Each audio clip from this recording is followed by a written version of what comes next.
views expressed on this program are those of the hosts, guests, and callers, and are not necessarily those of this station, its management, or other advertisers. You're listening to Transformation Talk Radio.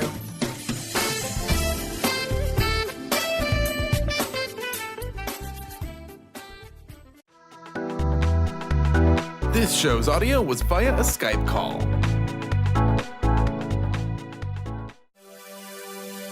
When you add Be You plus Live Your Purpose, what do you get? Joy. That's the motto of Unstuck Joy with Vicki Todd. Vicki believes you were born with gifts that you're meant to use to make the world a brighter place. Have you ever wondered, is this all life has to offer? There must be more. If you answer yes, then Unstuck Joy is the show for you. Each show will feature a memoir artwork painted by Vicki that taps into universal themes of evolution, hope, inner strength, and self-growth. Vicki will also ask listeners to play along. Draw, doodle, collage, write, and or paint your way to soul clarity with Art Vision Journaling. Unstuck Joy will compel you to tune into your soul's whispers to realize your unique dreams. Get ready to get unstuck.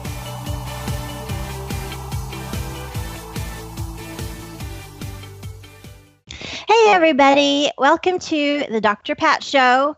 You may be thinking, that's not Dr. Pat, and you are right. I'm Vicki Todd. I'm the host of Unstuck Joy, the Art of Living on Purpose, and I'm filling in for Dr. Pat today while she's taking a well-deserved break during this holiday week. So I'm so excited to talk to my guest today. She's my friend and mentor, Georgianne Lucier, and Georgianne is an advocate for women in midlife. She has this really cool community TV show called Midlife Matters, and the tagline is Celebrating Women's Wisdom and Wit, and it's on WPAA TV in Wallingford, Connecticut. And she has written a book called 55 Unite, Welcome All Wise Working Women, that she actually calls a call to arms.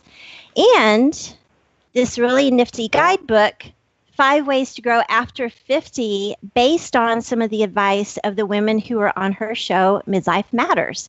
So welcome, Georgianne. Thank you so much. I am delighted and pumped to be here. I'm glad you're here, too. Okay, I want to tell everybody how we met. 2014, spring, I was still a professor at the university in Connecticut. I had just started my website, which for me was really scary, VickiRolledArt.com. All it had on it at the time were some of my memoir portraits and blog stories to go along with what was going on, when that portrait was created. And I was not one to share my art with the public, and so that was a huge step for me. And I was sitting in my office on my campus, and I received this email from this stranger saying, "Hey, you want to be on my show?" And I'm like, who is this woman? And so I think I was on your show May 2nd, 2014, something like that. It was definitely around that time. Yes. Yeah. So that was a really cool experience. And I'm so glad that you're on my show now. So this is fun. Okay, I want to let everybody know what I'm doing while we're talking. On Unstuck Joy, I always do an Art Vision Journal page that you can do at home. And this one is based on a collage that Georgianne uses during some of her workshops called a Zest Quest, the continuing quest for zest in life after 50. And I've already done one. You can see here, and I have it posted on my Unstuck Joy page. And so I'm going to do another one today, and I totally recommend this. It's so fun and powerful to intentionally find photos that kind of symbolize your quest for zest during midlife, because we need to keep on rolling and keep going. And so I'm going to work on it, and we'll talk about the contents of it later. Okay, Georgianne. Tell us about your show, Midlife Matters. What inspired you to host the show, and what's the format of it? I had written 55 Plus Unite and was preparing to do a few workshops and presentations. And that's when I came up with this idea of doing the Quest for Zest meetings that I had 2 separate series, and we did collages at the end of each, because I was really it was a research effort to really reinforce some of what I was coming to believe were true things about women in midlife. And a little frustrated that my book didn't reach a broader audience. So I thought, okay, let's take my own advice. There's, always plan B, C, D, E. If plan A doesn't work, there's 25 other letters in the alphabet. So the medium of YouTube, TV, certainly was gaining popularity. This was about 6 years ago. And I had been on TV for a couple times. So another example of me following my own advice was looking for patterns and synchronicity. So I'm saying, why am I being invited on TV twice in a short period of time? One was at a community channel through a college I graduated from, and one was in a town nearby. And maybe I should consider that as a medium. And I have to admit, I actually hoped they wouldn't get back to me because I knew it was going to be a lot of work. With the technology and the responsibility of having an ongoing show. But the woman was just tremendous, Susan, who's the executive director at the studio, and was so welcoming. And she's in our age range. I'm significantly older than you, but in that 50 plus. Yes. And so the format is fairly structured. I have a human resources background. I've done a lot of interviewing and career development. So I drew on that. And I do pre-interviews, outlines. They're not scripts. It's a half-hour show. It's taped, and then we insert images, which is a little bit like the collage work in terms of trying to reinforce the messages. Right. And I always ask folks to just share their story. I don't present any real surprises to them. And generally, we start with what they're doing now, but then how they got there. So the reflective look back. And I always end with advice they'd give their younger selves, like at 25 and maybe 40, as well as a favorite quote. So I have some structure to it, but I really try to let it be the individual woman's story. Yeah. And you call the older chapter, the later chapters in life, the zenith years. And so what does that mean to you? Why do you call it zenith? I came up with it as an idea of way of talking about being very positive about how we can grow and develop. And that I even looked up the definition in the dictionary, being the old English major. It's like a pinnacle of pulling together all the rich experiences that we've had, the good, the bad, and the ugly. And really recognizing them and recognizing our own unique gifts and talents and seeing ourselves as able to really flourish and bloom. Yes, because that's one thing when I was reading back through 55 Unite, preparing for the show, that was one of the themes throughout is you have to be in learning mode. You can't just calcify. And so why is that so important to you to remind women we need to be in that learning mode? I think one thing for women that is separate from men to an extent is the whole youth and beauty element of being young. And so how we define ourselves as women has that as a component. We all, have our different efforts at trying to put our best face forward, so to speak. As we age, society can give us a lot of messages that that was the most important thing about us, or that was currency we had that we no longer have. We can become what some people call invisible. Right. And I think that can diminish. It's not that everyone's fixated on how they look, but the idea of we need to constantly replenish ourselves and reinvent ourselves, and that older women really need to claim their place in society. And we can really best do that by helping each other. So I think it's not to say men don't encounter things where they're feeling a little pushed to the side career-wise, but women, I think it's more dimensional. And I know more about women than men, so that's what I focus on. Yeah, that's true. Well, give us some examples of some of the women's stories that have been on Midlife Matters that really stood out to you to, focus on, that they're not stuck. They're evolving and saying, hey, what can I do now? What's next? I was thinking about, some common patterns with the women. And I would say all of the women I've interviewed, and I will give a couple of stories, really do not see themselves as victims. They take action. They embrace doing something new. They take risks. and they're not what is they are what is called a growth mindset, where they're not slaves to praise, so they can actually try some things and maybe it doesn't work out and they go on to the next thing. So sometimes it's through adversity. So one woman always worked in restaurants when she was younger, but she was more, as she called it, front of the house.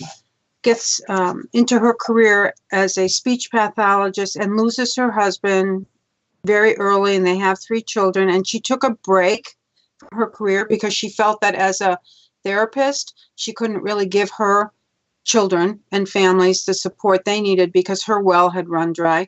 And she goes off on this sabbatical to become a chef. Wow. And she won a prize, and she became a mentor to other people studying in the program she was in. And she needed to go back to her career at some point for financial reasons, but she carried it along with her. So she taught continuing education at night. She had a TV show for a period of time. She did a couple of other stints in her chosen field, speech pathology, and now she's a chef for seminarians. Wow. I mean, just what an amazing story. And she's the one who says, life is going to throw lemons at you. And the best thing is forget the lemonade, make lemon souffle. Okay, I saw that quote in the guidebook. So that's a great quote. So taking a situation where she could have felt like my old self is never going to be here again. I'm broken. I'm going to kind of just get along. I'm going to hang on to my career because now I have one less income in the family. She really just, thought enough of herself to give herself a break. Right. And what I love about this story, because let me back up a little bit. Yeah, you said that sure. she became a chef for people in seminary. Yeah. Right? Yeah. I mean, like that's not like a quote unquote normal thing. No. Like, yeah, I'm going to go do that. And Right. so I love that she was so open to find this, not the well-beaten path, not the well-trodden path, but just to kind of create her own thing and I'm sure that was a process of being open to these little breadcrumb clues to say, oh, what about that? And I love those kind of stories because I have a very traditional family, and a lot of times it's like, well, you go from point A to point B. It's a straight line. You don't get off the train. Mm-hmm. And if you do kind of veer off of it, is that considered a quote unquote failure? Yes. And, she could have beaten herself up, I'm sure, to say, oh, no, I failed. I can't be that crazy to go off on this unknown thing. Yes. And in her situation, I wouldn't think of her as particularly religious. She had a Catholic upbringing, as it turns out. But there were some nuns who are amazing ladies. I had them on my show, really make things happen. And they were extremely helpful to her during her husband's brief illness and his loss. And so that was probably a thread, because that brought her a little closer to seeing the power of community. And I don't know exactly how the seminarian thing came around. And really now she's closer to retirement age, but she's loving it. And so she did a couple of different things with this alternate path and really healed herself by taking some time. Right. With a sabbatical to sit back and think, now what? Yes. Because, oh my God, that's so important. And I have to say that was a transition for me going from professor world. I taught 17 years total, university level, and just being so busy all the time, classes at a certain time, grading papers all the time, and committees and research and all that kind of stuff. And to just up and quit, I was like, aren't you supposed to, what are you doing? Aren't you supposed to be doing something all the time? And for the first year, that was really tough for me because I was beating myself up saying, well, you're not doing much, you're not accomplishing. And that's just been such a well-worn thing in my psyche, since birth. And so that's my goal for 2018 is just to focus on my joy and see where that takes me. Because if you're not having fun, what's the point? I do think, yes, absolutely. I mean, there are times we know when we're really working something that it's less fun, but there'll be a payoff at the end. But having myself done 20 years in corporate and 20 years as an independent consultant, I totally resonate with what you're saying. Yeah. And trying to create a new sense of what is an accomplishment in my new life.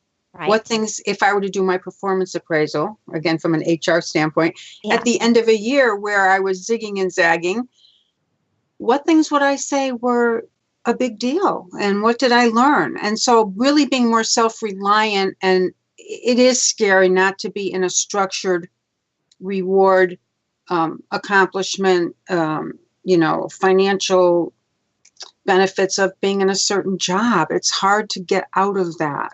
Yeah. Yeah. Well, And hey, another let's take story. No, go ahead. I was going to say, let's take a quick break and then Okay. come back and talk about some of the themes that we can learn for after 50 to have zest in our All right. lives. Wonderful. So this is Unstuck Joy, everybody. I'm your host, Vicki Todd. We're talking to Georgianne Lucier, and we will be right back.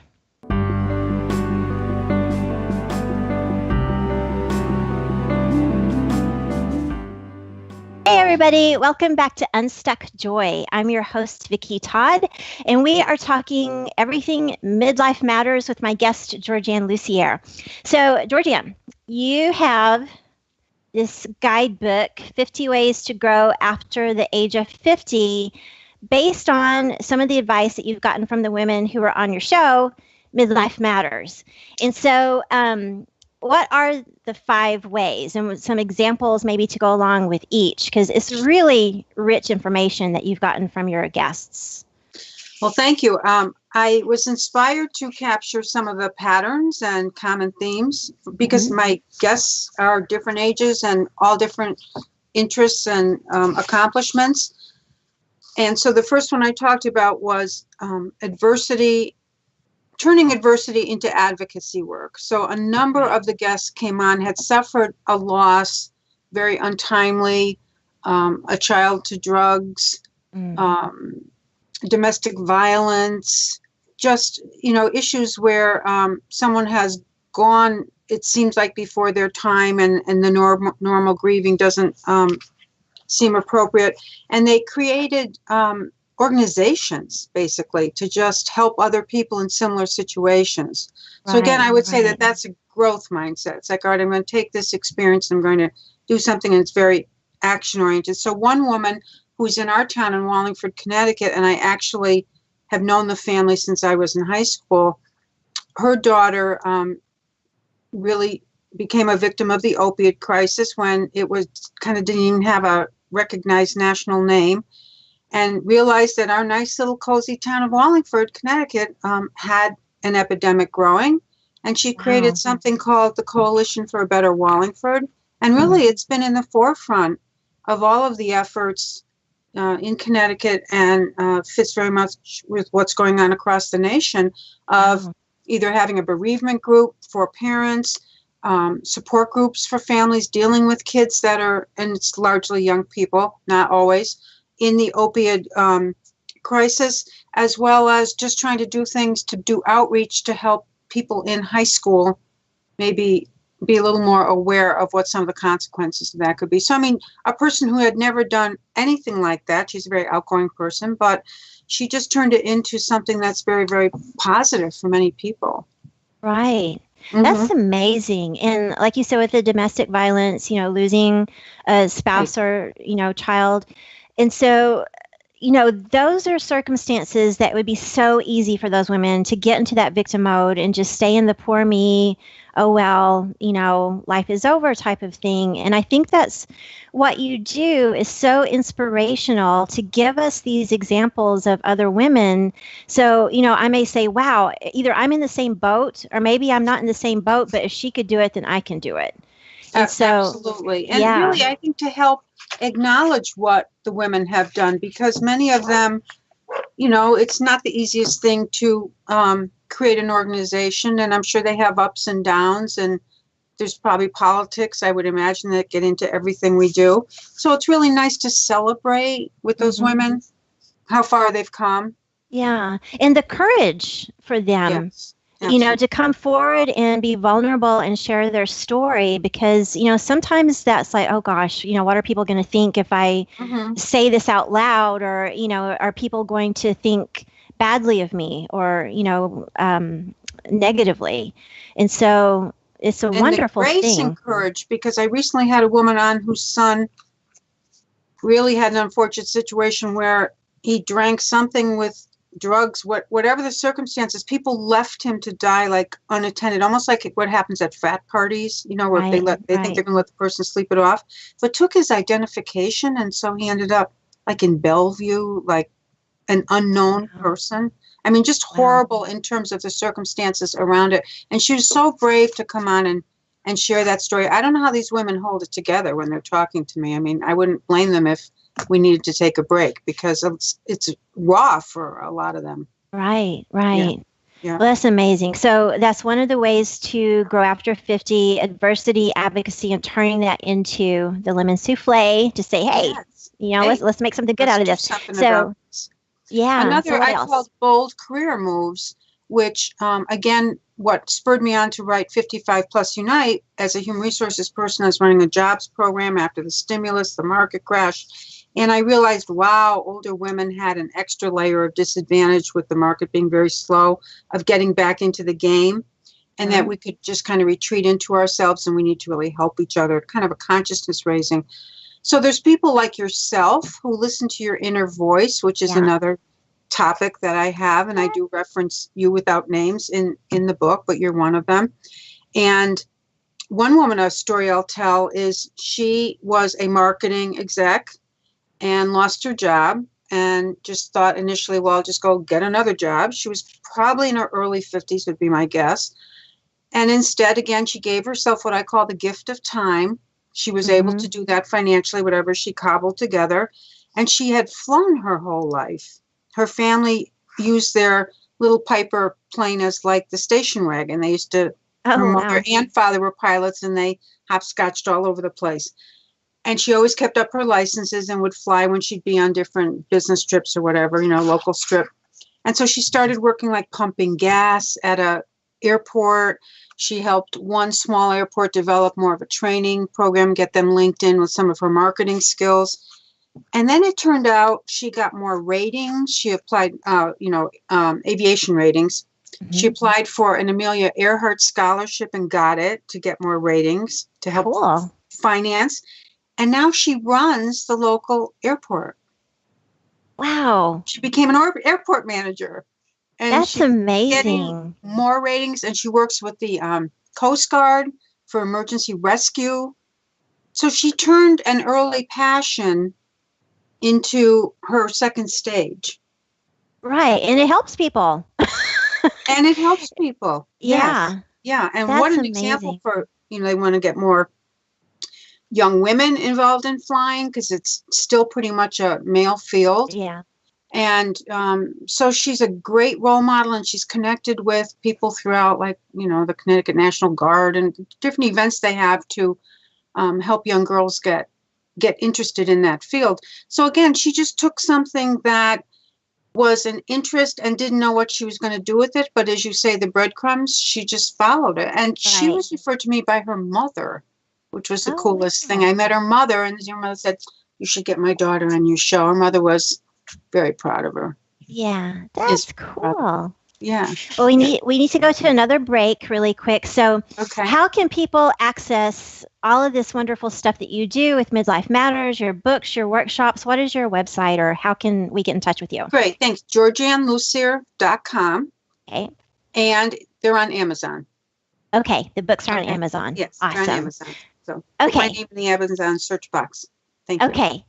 So we're going to take a break really quick. This is Unstuck Joy. I'm your host, Vicki Todd. We're talking to Georgianne Lucier, and we will be right back.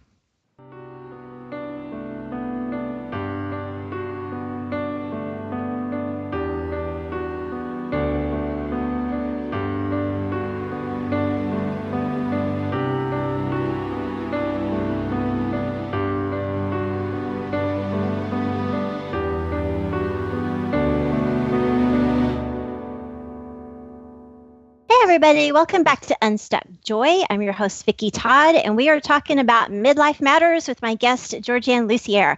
So we have been talking about some of the 5 ways to grow after 50. And so we've talked about turning adversity into advocacy, bold career moves. What were some of the other tips that you one is replenish your repertoire. So a lot of us, having grown in that, certainly for myself coming out of the 60s, that generation of the where women really flooded college campuses and took on managerial roles and just had more accomplishments in the outside world. We tend to have credentials going forward, certainly someone like yourself. And then to say, well, maybe we need to do something else, but it doesn't have to be a formal program or degree necessarily. Right. So we can create our own self-study course and use that to do something else. But the important thing is to keep learning and don't let those ruts get in our brain where we only visit certain topics and do things where we already know we're good at. So an example we talked about a little bit at the break is a woman who brought us together, who ran a bookstore locally, and that was a casualty of the market crash. So then she needed to reinvent herself, and she is now the digital editor of a global travel magazine. And throughout all this, people would not necessarily realize she has low vision. I mean, she's, I believe, legally blind. She can't drive, and she's editing a global travel magazine.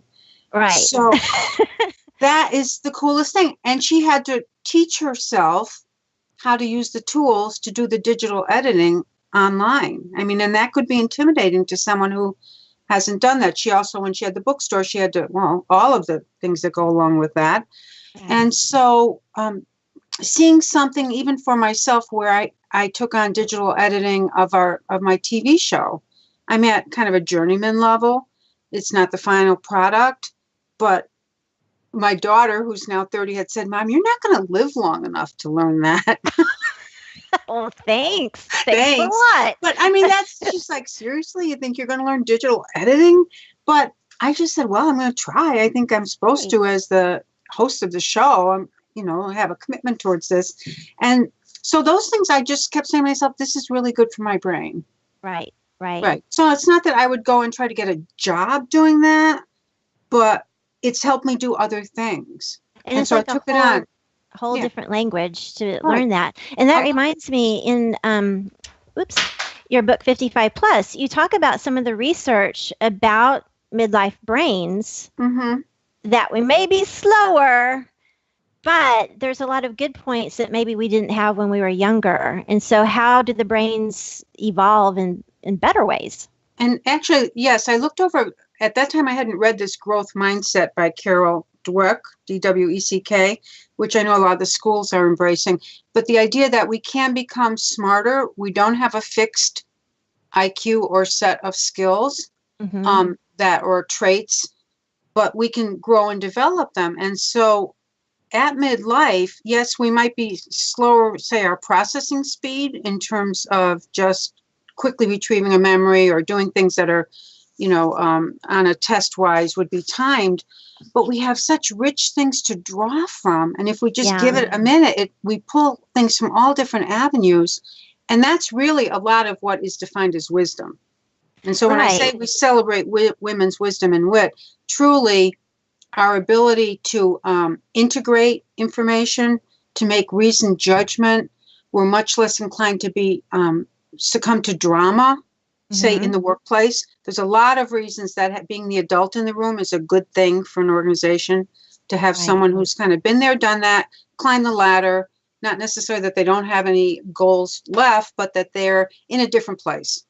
Right. And just making those connections that maybe the experience is helping you to see that, that relates to that in this unique way. When maybe you're younger, you wouldn't be able to see that necessarily. Because you just don't have all those perspectives. And one woman with this book that really influenced me, Secret Life of the Grown-Up Brain, she called it bilateral sparkle. I'm not sure if she was referencing someone else's research, but that women called the two sides of the brain. Women have easier access to toggle between the two sides.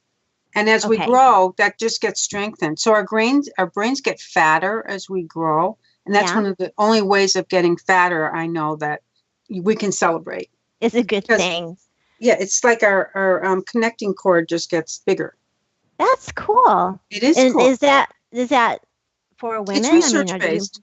And well, that reminds me, I went to a Christmas party last week, and one of my friends was talking about a TEDx talk about women's brains versus men's brains, and the speaker had two boxes, and in the women's brain it had all this stuff that they're pulling out, and it's all connected and everything, and in the men's brain it was like one thing, one button. Yep. Yeah, and she said there's actually a nothing box, and I'm like, how do you have nothing? I don't understand how that works. Yeah. So that's really funny. Well, one of the ways to grow after 50, you call it using your inside voice, which I think is so like use your inside voice, but that's not necessarily what you mean with the inside voice. So what is that about? I think really recognizing what lies beneath, and there's different techniques for doing that. The Artist Within book talks about journaling every morning. The idea is somehow we have to work at letting those thoughts and dreams come up, that we tend to suppress them with the dailiness of life.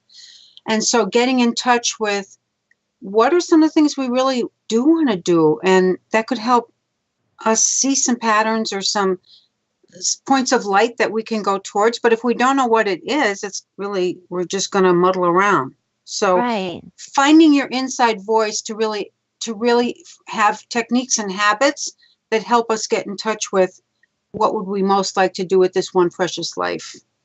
Yeah. And like we said, following the breadcrumb trail, because you had done that. You said, well, I was asked to be on a couple of TV shows, and maybe there's something to that, right? And now you're hosting your own show. Right. So I think that's the superpower, is to have that quiet time, go within, and not just poo-poo it as, that doesn't really mean anything. It's just coincidence. It does mean something. Right. It could seem silly. And the other thing I say in the book is just try not to share your ideas with too many people, because there's a lot of naysayers, a lot of people who come from a different point of view, and it's easy to get discouraged. Yes. So at some point, even though I'm a true extrovert and not a ton is private, I have learned to be more conscious of, I need to keep some things to myself while it's in the germination stage. Yeah. And not open it up for other people to rain on the parade sort of thing. Yes, setting boundaries, because I wasted a lot of time trying to convince the naysayer that, this is a really good idea and come along with me, and this is why you should like it too. And they're never going to come along with you. No, or afterwards they're like, oh, that's pretty cool. It's like, yeah, okay. I did it on my own, but... Thanks. You're kind of diminishing the power of this. So that goes into the last way to grow after 50 is to treasure your tribe, because it may not be the people in your household or your coworkers that are super excited, but finding those ladies in your tribe who are like, yes, this is awesome. My observation is that we have one or two people in our lives who stick with us no matter what. But there do come points where if we're going to do something dramatically different, it could be threatening to people who are in our current life, like our work situation, or customs within the family. Yeah. Everybody showing up at a certain place, for the holidays or whatever. And to take a departure from that doesn't have good response from a lot of people. And not to take that too personally, to understand it's affecting them, but it doesn't need to direct where we go. So being open to letting go some of those things and let them find their own settling point, and really seeking other people who you can share on your new journey. Yeah, because it's so important. And that's why I loved, doing our artist chick dates with you when I still lived in Connecticut, to have those people where you can freely, openly vulnerably say, I have this new idea, and to have you say, that's great. You should follow that, because it's so encouraging. Because, sometimes the people who say, oh, well, maybe think about that a little bit. It's all coming from that fear, ego space of trying to keep you safe. And maybe safety is not what you need. Yes. Having that open dialogue with someone to just explore, I think, is just a wonderful gift we can give each other. Yeah. That's awesome. Well, tell us again what your website is, because on the website, you can find everything. It's my name, which is Georgianne Lucier. I assume that'll be put up somewhere, .com. So it's there. And then the, products are on Amazon, and it's just very exciting to follow my way through as I'm 6 years into this now, doing more work with women's groups. Although I started when I was 28 because I did my master's in organizational development. The topic on my final paper was women in business. Yeah. So again, that's the thread. Yes. And just because Georgianne is in Wallingford, Connecticut, and it's a community TV show, all of your shows are on YouTube videos. Yes. And so anybody, anywhere can watch the shows and find the inspiration. I have them on my website under the Midlife Matters tab, but also if you go to YouTube and put my name in, it's an unusual spelling, so you'll get right to it. Yeah, cool. Okay, we're going to take one last break. This is Unstuck Joy. I'm Vicki Todd talking Midlife Matters with Georgianne Lussier, and we'll be right back.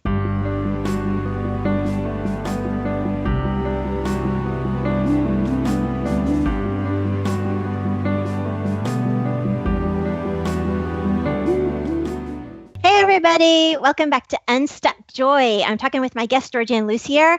And so the caregiving component is really important to you, Georgianne, because I know that you took care of your elderly mom. So how are you using that to advocate? That was an experience where I was very much partners with my mom through my life. My brother had traumatic brain injury when I was young, and so I helped her, and then she helped me when my daughter was born, and I was working in the corporate world.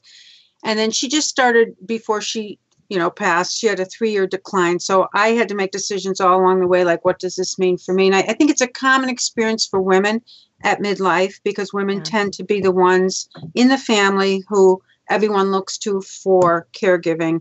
So I did set up a caregiving website. The link is on my main GeorgianneLussier.com site.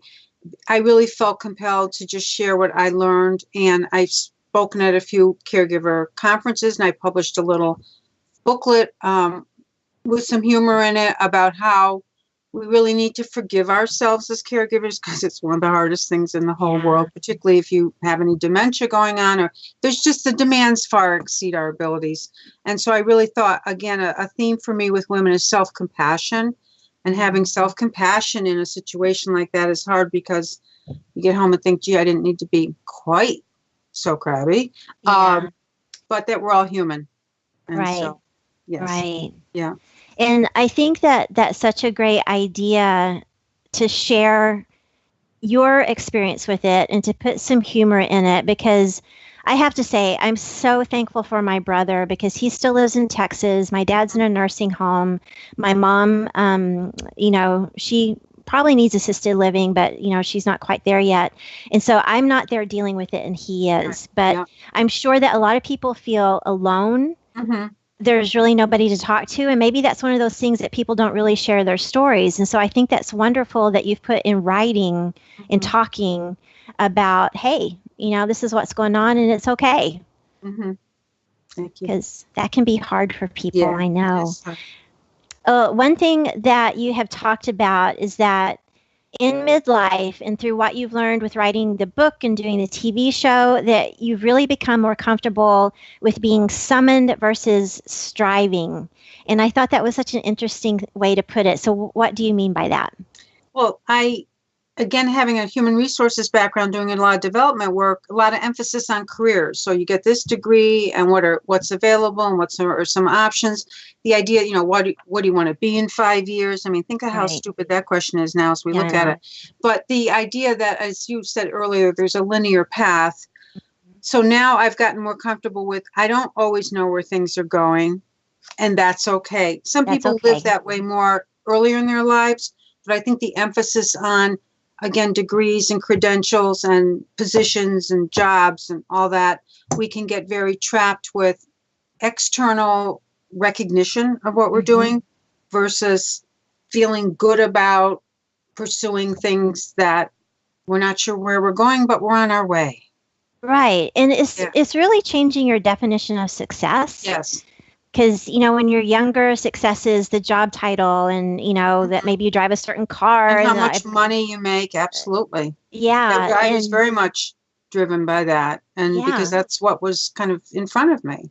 Yeah. And at 44, I'm like, not so much.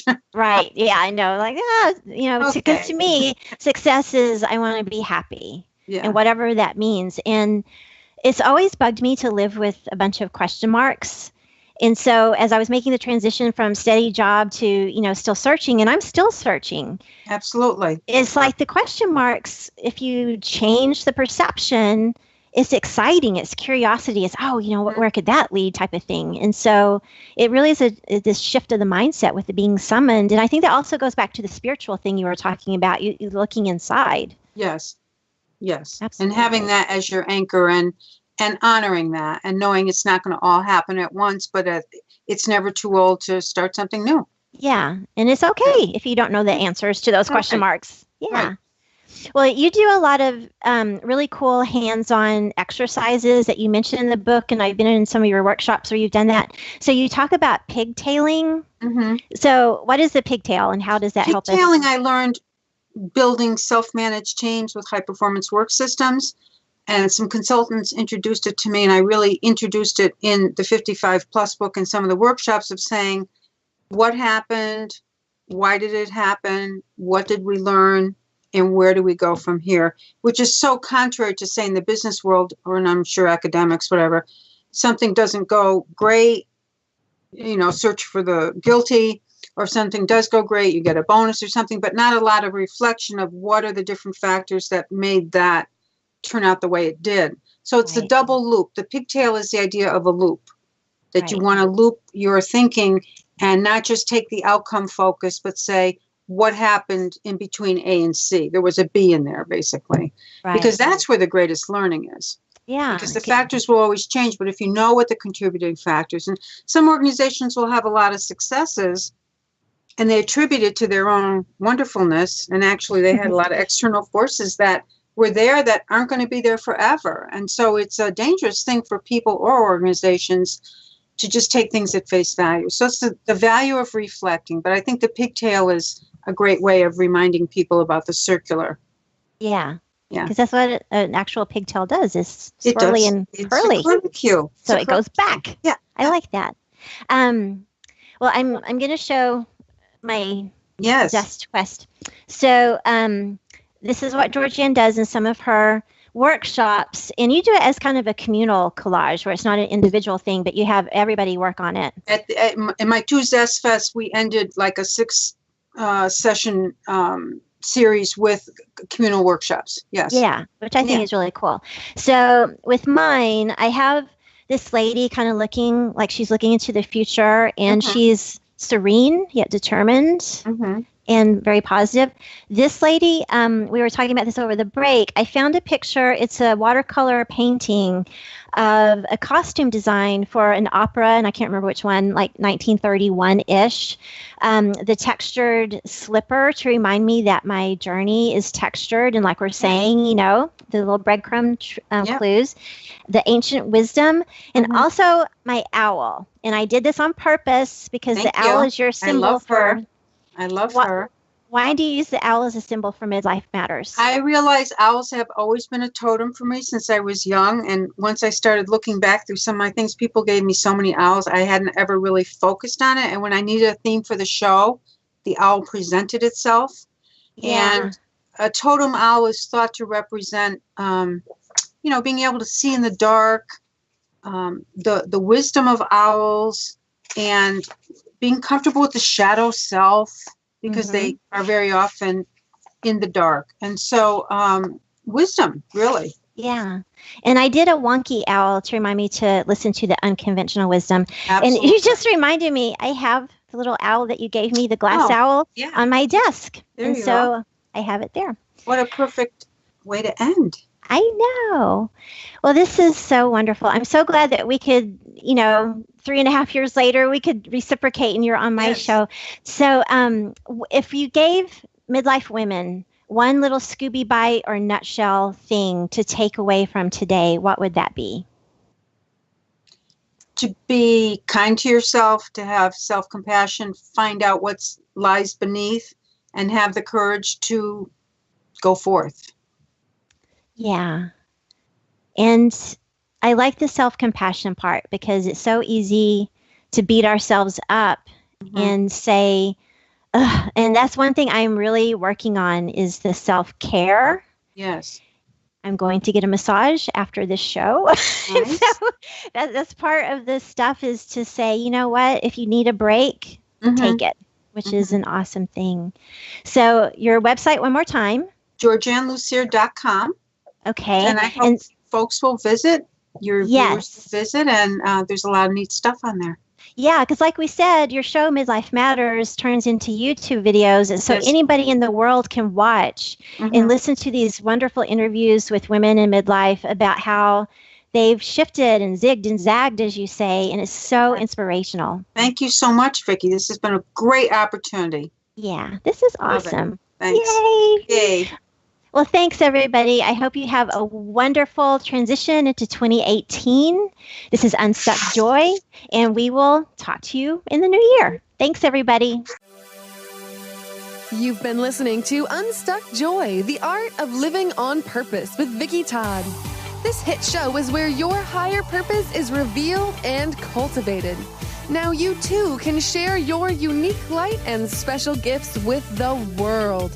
Vicki's dedication to raising your life's purpose to something extraordinary is unending. So don't miss out on your opportunity. Catch Unstuck Joy with Vicki Todd and Dr. Pat Basili. For more information about Vicki and her work, go to VickiWorldArt.com. That's VICKI worldart.com.